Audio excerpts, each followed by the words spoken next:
Can fists be a deadly weapon?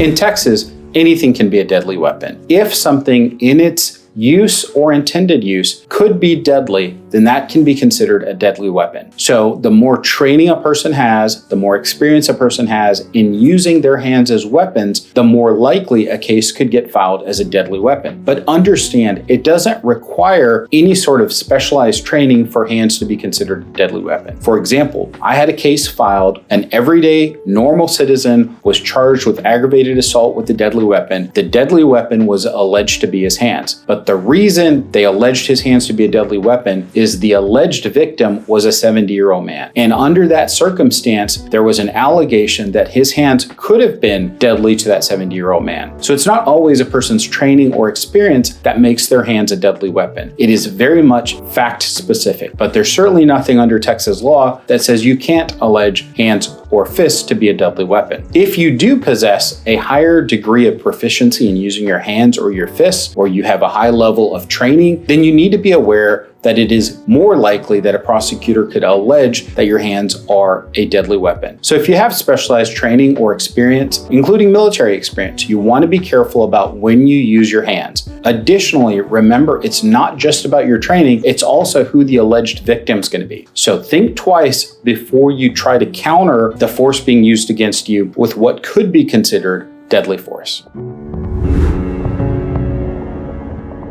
We made this video in response to a question we received on this channel. If you have a question about criminal law in Texas or federal criminal law, drop a comment below. We'll be sure to answer it in a future video.